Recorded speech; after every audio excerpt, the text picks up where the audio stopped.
오늘도 하나님의 은혜가 여러분 가운데 충만하기를 주의 이름으로 축복합니다.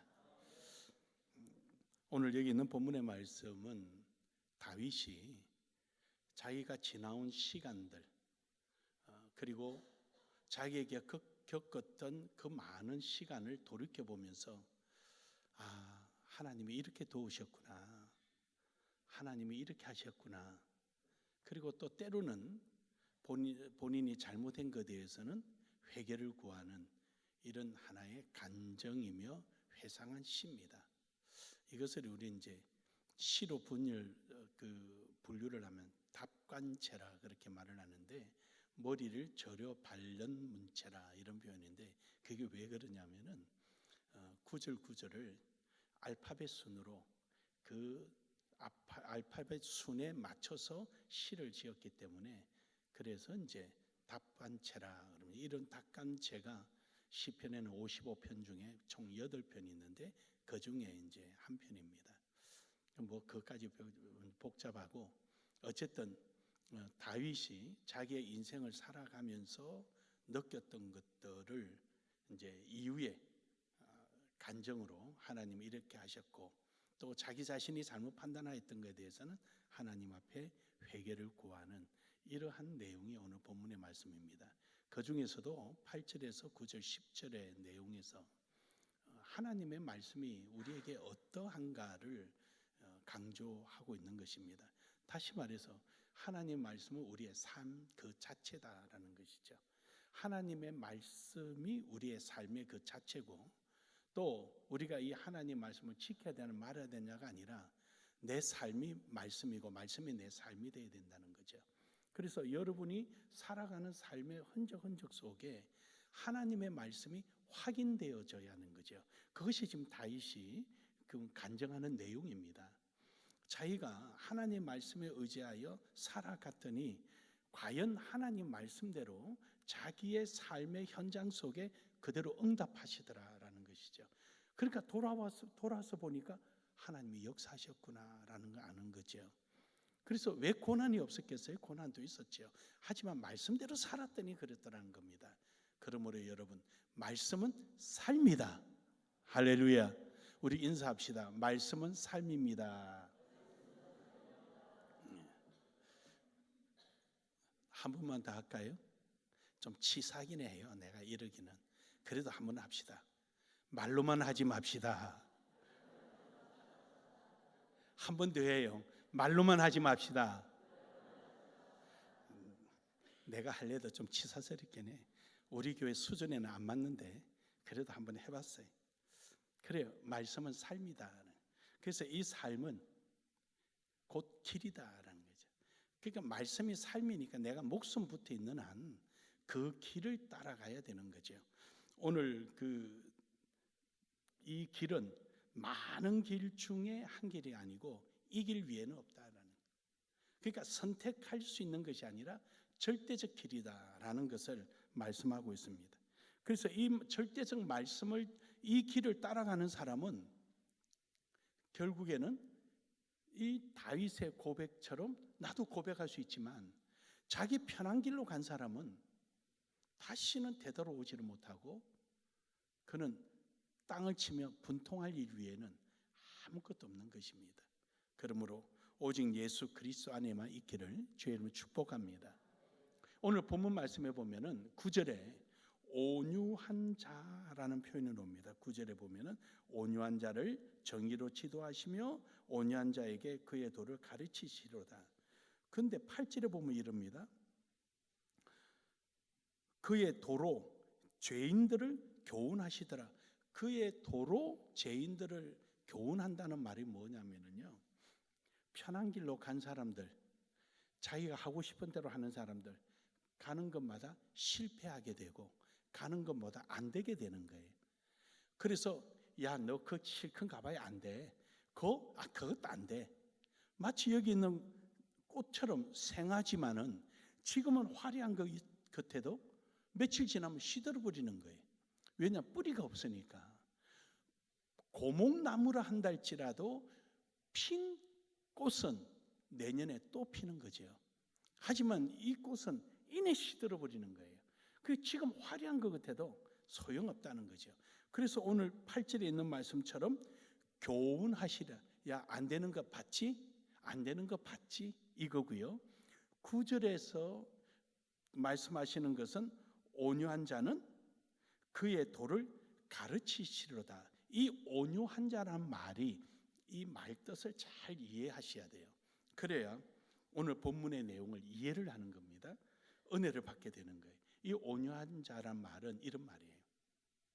그대로 직역하면은 영적으로나 신앙의 도덕적으로 행한 상태를 온유하다, 그런 말이에요. 그러니까 이걸 조금 더 풀어서 확장시킬게요. 돈이 있는 길이 있고 명예가 있는 길이 있고 즐거움이 있는 길이 있는데, 여기는 하나님의 말씀의 길이 있는 거예요. 근데 이 길은 보니까 즐겁고 행복하고 힘이 있고 떵떵거리고 살만한 길인데, 하나님의 말씀의 길은 결국은 고난이요, 고통이요, 어려움이 준비되어 있는 거예요.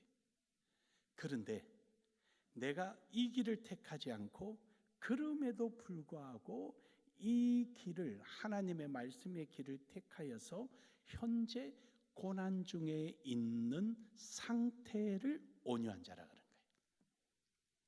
충분히 이해가 되셨죠? 그거 안 되면 나머지 공부한다 그랬죠? 그러니까 하나님의 말씀이 환경의 조건이 내게 유익하냐 안 하냐, 환경의 조건이 내가 원하는 거냐 아닌 거냐, 전혀 그거는 고려할 이유가 없는 조건에 들어오지 않는 거예요. 오로지 하나, 하나님 말씀이냐 아니냐, 그거예요. 그 하나님의 말씀에 따라가는 것, 말씀이기 때문에 고난도 인내하고, 말씀이기 때문에 내가 충분히 기득권을 가질 수 있지만 기득권을 포기하고 전혀 빈곤 중에 있는 상태, 바로 그 상태를 온유한 자라 그렇게 표현을 하는 겁니다. 근데 그 온유한 자에게는 어떻게 하신다고 그랬어요? 온유한 자에게는 가르치시리로다. 이 가르치시리로다, 이 말이 뭐냐면요, 내가 그렇게 말씀대로 행하였더니 하나님이 응답 주셔서 고난을 이기게 하시고 원수들을 쫓아내게 하시고 나에게 칼을 겨누던 자들이 도리어 망하게 하시고, 이러한 것들을 내가 배우게 된다는 거죠. 그래서 응답해 주시는 것이 배우는 거죠. 아, 하나님께서는 이렇게 해주시구나, 이렇게 해주시구나, 저렇게 해주시구나. 그 내용이 25편에 기록되어 있다 이 말입니다. 그래서 그 핵심이 바로 이 내용이. 그래서 온유한 자, 여러분 온유한 자가 되기를 주의 이름으로 축복합니다. 민수기서 12장 3절에 보면은 하나님께서 모세를 두고 그 온유함이 지면에 모든 사람보다 더하더라. 그래서 모세를 두고 온유하더라. 모든 사람들보다 더하다. 이 말은 그만한 사람 없다. 근데 모세가 태어날 때부터 그랬습니까?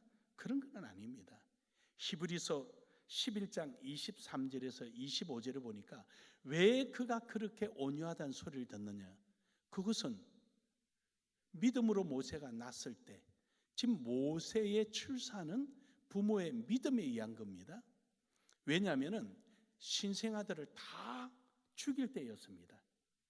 함에도 불구하고 모세의 어머니와 아버지는 하나님의 주신 생명을 그들은 지켰습니다. 그래서 제가요, 우리 유아실에는 애 둘 이상 놓은 출산한 사람만 부모가 들어가라 그랬어요. 하나 놓은 사람은 둘 중에 하나만 들어가 밖에 나오라 그랬어요. 하나 놓고 둘이 들어갈 이유가 없잖아요. 그 자격이 안 되니까. 그랬더니 잘 지키고 있나 모르겠네. 둘 이상 놓으면 둘 들어가라 그래. 지금도 무슨 말인가 못 알아들어가. 지금 무슨 말인가 지금 설교하다가 왜 저 말 하냐.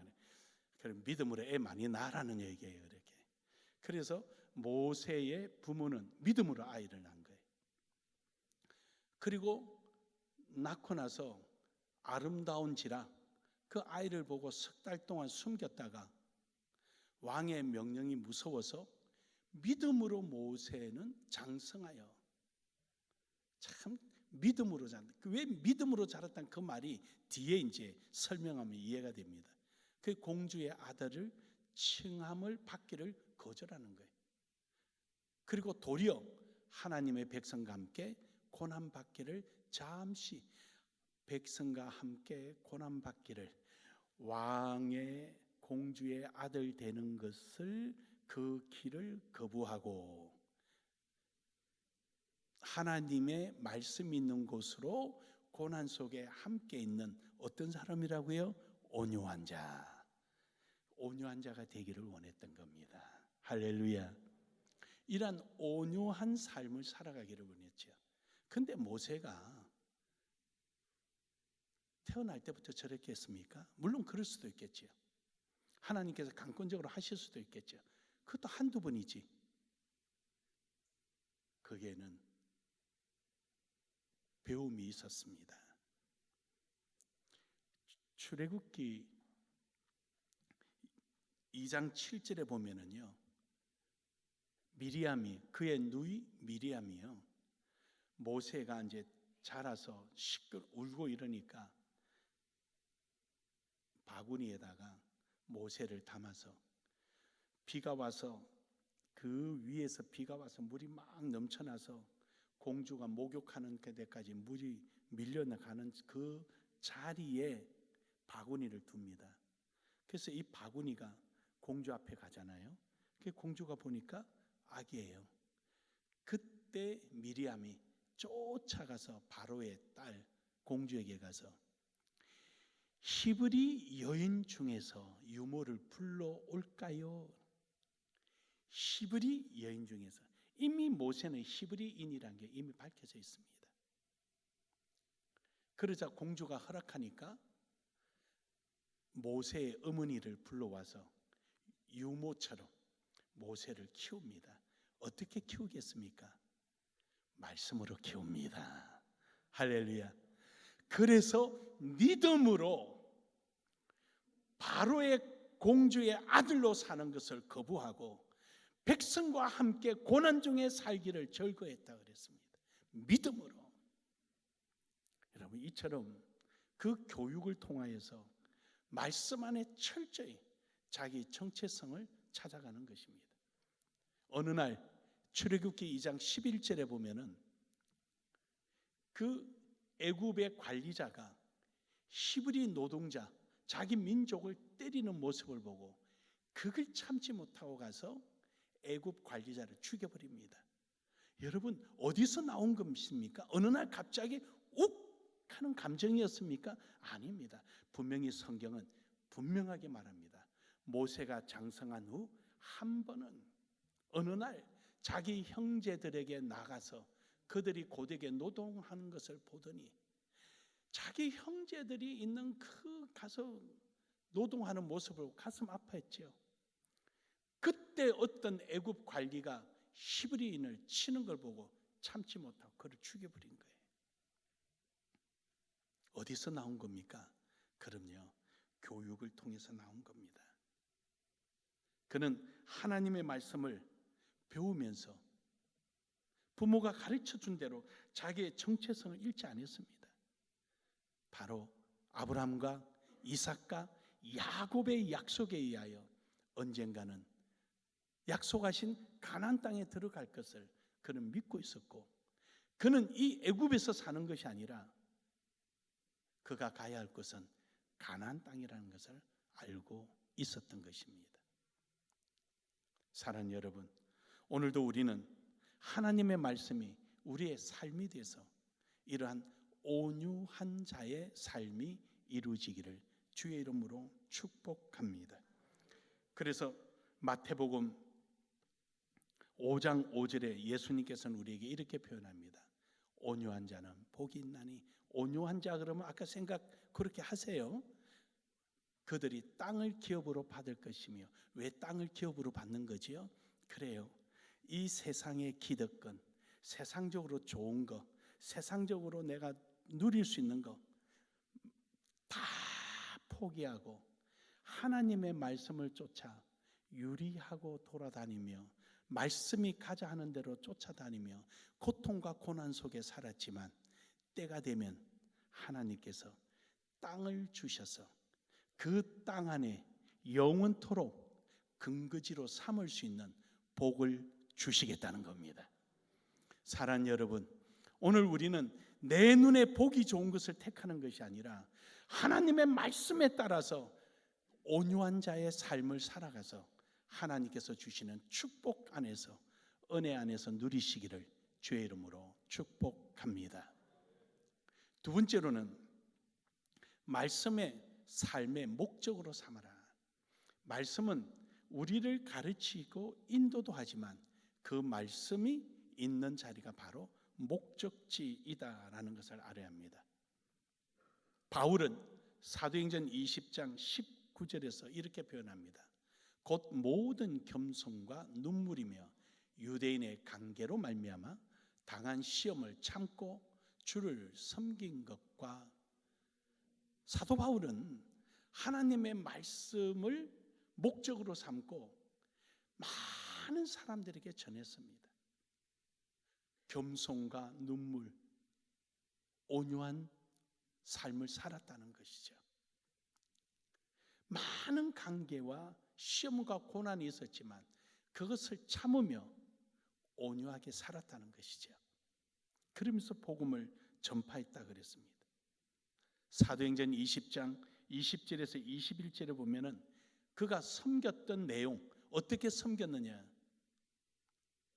그는 유익한 것이 무엇이든지 공중 앞에서나 각 집에서나 끊임 없이 여러분에게 전하여 가르치고, 심지어 유대인이나 헬라인들에게 하나님에 대한 회개와 우리 주 예수 그리스도에 대한 믿음을 증언한 것이다. 그는 유대인이나 헬라인이나 하나님 말씀이 있어야 될 자리를 목적으로 삼고 거기서 자기 자신 모든 것을 총동원하고 죽을 각오를 하고 복음을 전파했다는 것입니다. 바로 그 말씀이 전해지는 그 자리를 목적으로 삼았다는 것이죠. 에베소서 4장 13절에 보면은 우리가 다 하나님의 아들을 믿는 것과 아는 일에 하나가 되어 온전한 사람을 이루어, 그렇습니다. 하나님 말씀이 임하는 자리는 온전히 이루는 것입니다. 어디까지요? 그리스도의 장성한 분량에 이르기까지. 하나님의 말씀은 우리가 가야 할 길이기도 하지만 하나님의 말씀은 바로 이처럼 장성한 분량에 이르도록 하는 목적지이기도 합니다.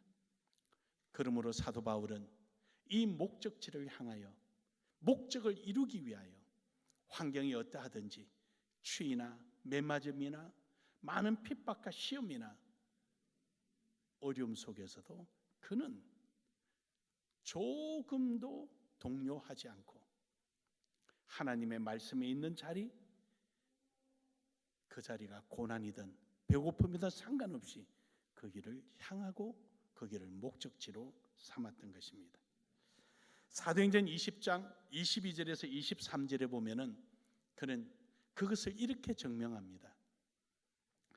보라, 이제 나는 성령에 매여 예루살렘으로 가는데 거기서 무슨 일을 당할지 알지 못하노라.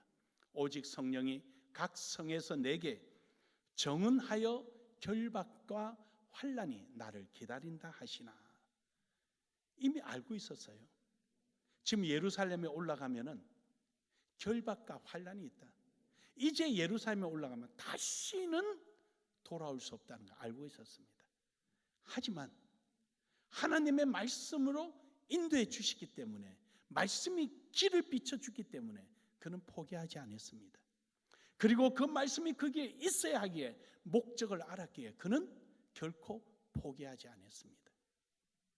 결국 사도 바울은 예루살렘에 올라가서 그 길로, 그는 순교의 길로 나아가게 됩니다.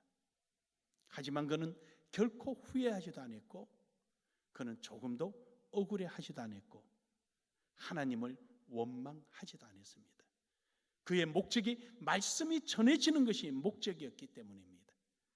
그래서 그 목적을 이룬 것에 대하여 도리어 하나님께 감사했습니다. 사도행전 20장 24절에서 그는 이렇게 자신 있게 말합니다. 우리 같이 합독합니다. 시작.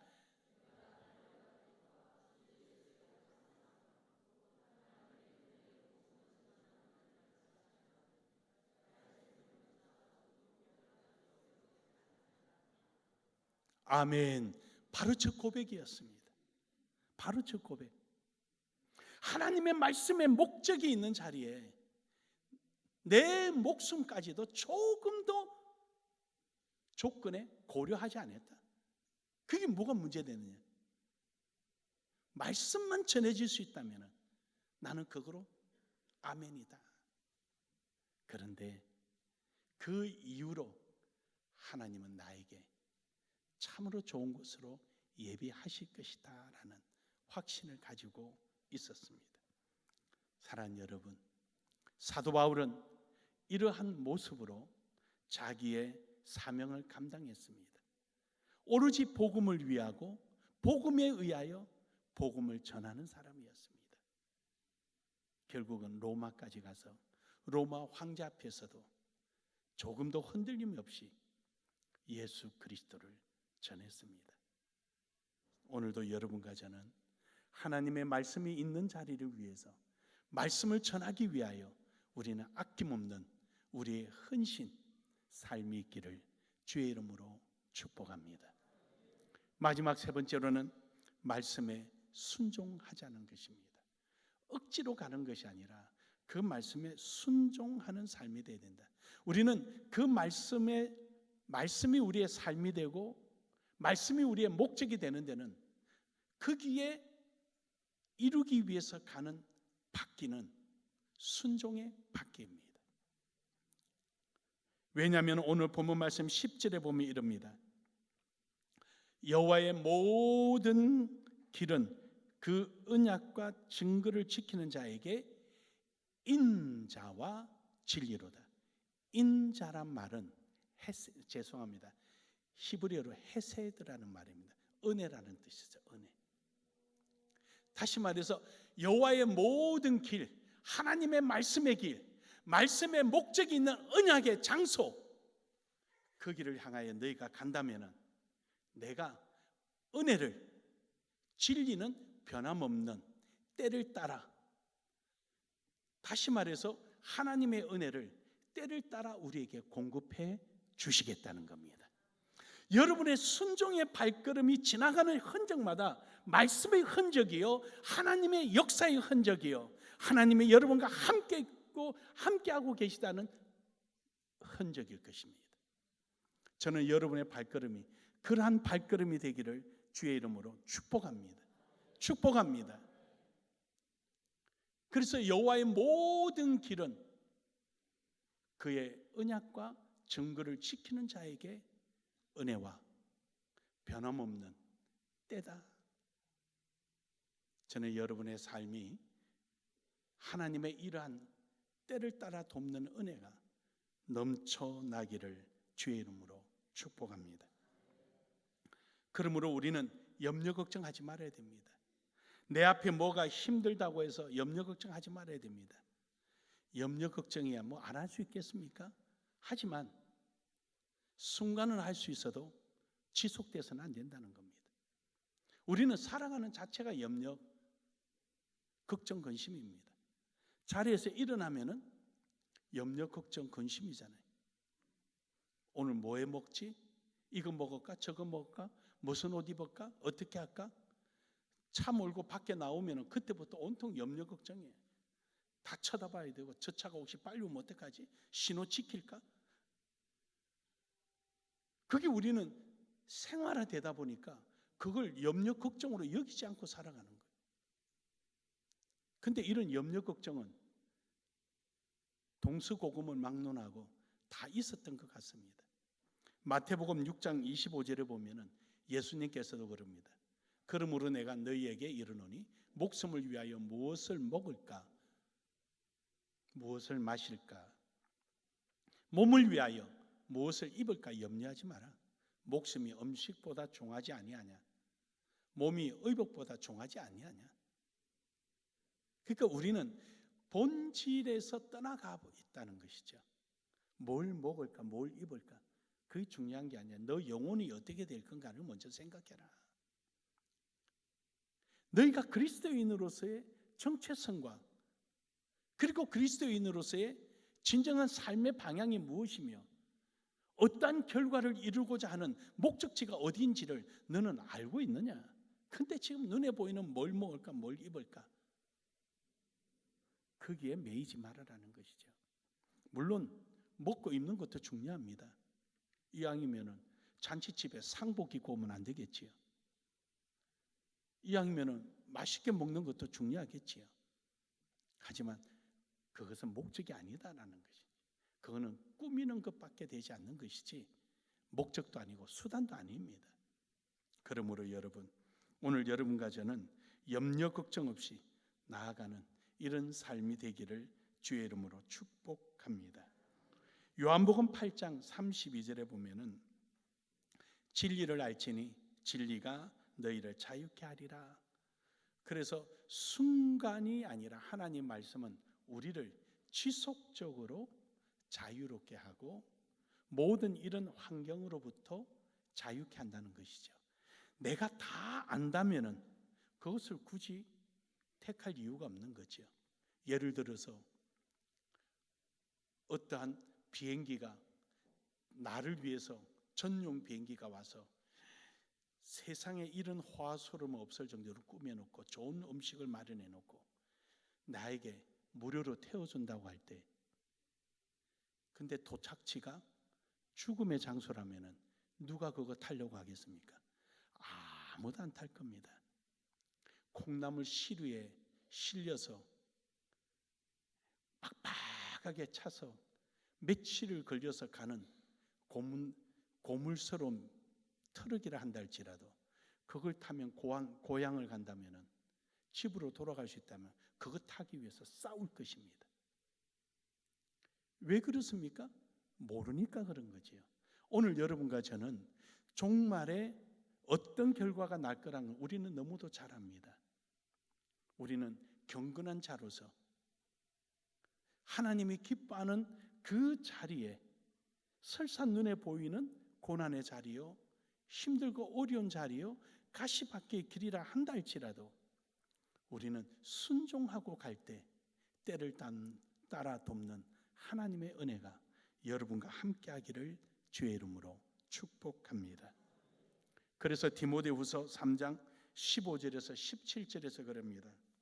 너희는 어려서부터 성경을 알았나니 성경은 능히 너로 하여금 그리스도 예수 안에 있는 믿음으로 말미암아 능히 능치 못할 일이 없다는 것이죠. 너를 능히 고난의 자리냐 해피하게 해주겠다. 부족하냐 풍족하게 하겠다. 가시밭길이냐 내가 십자가를 깔아서 편히 걷게 해주겠다. 원수가 있느냐 너를 침범치 못하게 하겠다. 부족함이 있느냐 풍성하게 할 것이다. 능히. 할렐루야. 구원에 이르는 지혜가 있게 하느니라. 그래서 하나님 말씀이 길이 되는 거지. 모든 성경은 하나님의 감동으로 된 것으로 교훈과 책망과 바르게 함과 의로 교육하기에 유익하니 이는 하나님의 사람으로 온전하게 하며 목적이 있는 거지. 모든 선한 일을 행할 능력을 갖추게 하려 함이라. 그렇게 하려고 하니까 순종하라. 할렐루야. 바로 길이요 목적지요 그러므로 갖추게 하려 함이니 너희는 순종하라. 사랑하는 여러분, 하나님의 말씀은 오늘 본문 말씀 1절에 보면은 여호와여 나의 영혼이 주를 우러러 보나이다. 우러러 보나이다. 이 말은 마리아가 예수님 발치에 앉아서 턱을 들고 바라보며 무슨 말을 하시나 기대감 속에 그 말씀을 주시면은 즉각 받아들일 준비가 되어 있는 자세가 우러러. 하나님의 예수님의 말씀에 대하여 한치의 의심이나 오해나 부정적이지 않고 그 모든 말씀을 긍정적이고 능동적이고 나에게만 주시는 특별한 축복의 말씀인 양 하나님을 존경하며 경외하는 마음으로 우러러보는 것입니다.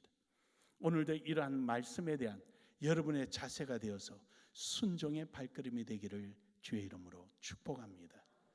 결론적으로 여러분, 저는 여러분이 모세처럼 온유하여서 하나님이 여러분과 함께하고 여러분에게 주어진 그 사명이 어떠한 고난과 어려움 속에서도 기득권을 포기하고 말씀을 쫓아 순종하며 나아감으로 말미암아 또 바울처럼 하나님의 말씀에 있는 자리는 목숨도 아까워하지 않고 목적지로 삼고 말씀을 위하여 최선을 다하여서